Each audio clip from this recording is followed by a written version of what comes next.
Je vais finir. Je vais vous donner un exemple. Et j'en ai plusieurs. Et à la limite, je vais même vous donner des noms. Il n'y a pas longtemps, un malade, quelqu'un qui a un problème, une hernie discale, L2, il va à l'hôpital de l'Institut des armées et il est suivi et il doit être opéré. Et pendant les examens de préparation à son intervention, il a été abordé et on lui a dit non, il vaut mieux aller faire votre opération quelque part d'autre où les médecins, le plateau technique est meilleur, les médecins sont plus avenants, c'est plus vite, c'est moins cher, bref. Et on l'a détourné vers ce centre et ce monsieur, il est allé à la fin, on lui présente une facture de 3,5 millions. Je dis, oh là là, 3,5 millions, c'est beaucoup ça. Je vais jeter un coup d'œil sur le détail de la facture.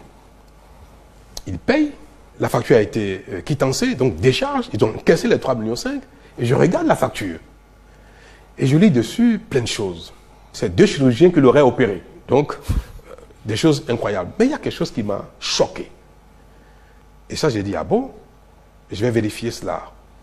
Je vois quelque part une ligne, c'est marqué matériel médical implant. Donc, on lui aurait placé un implant au niveau des vertèbres qui ont été touchées. Ça m'a fait tilt. Je dis, jeune homme, on va faire une radio pour voir ce qu'on t'a fait. Post-opératoire, hein. Il sort, et puis je lui dis, va faire une radio. Il va faire une radio. Et je vois les clichés. Et l'interprétation du radiologue. Il n'y a pas d'implant.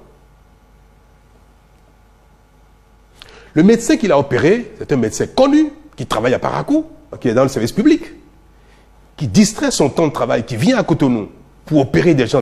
Peut-être qu'il a la science, c'est vrai, mais de détournement de malades et d'escroquerie. On lui a facturé 2 500 000 francs CFA d'implant. Il n'y a pas d'implant dans son dos. On savait très. La radio a révélé qu'on lui a fait qu'une résection des lames vertébrales.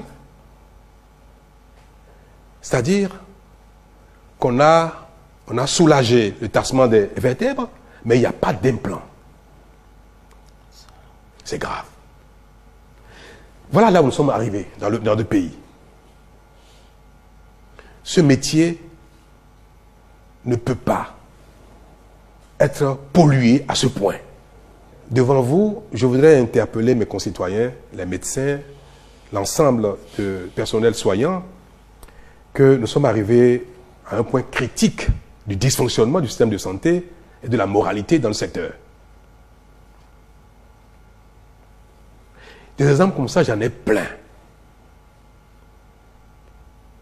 Et je voudrais justifier pourquoi nous sommes tenus de prendre des mesures radicales et de réorganiser notre système de santé.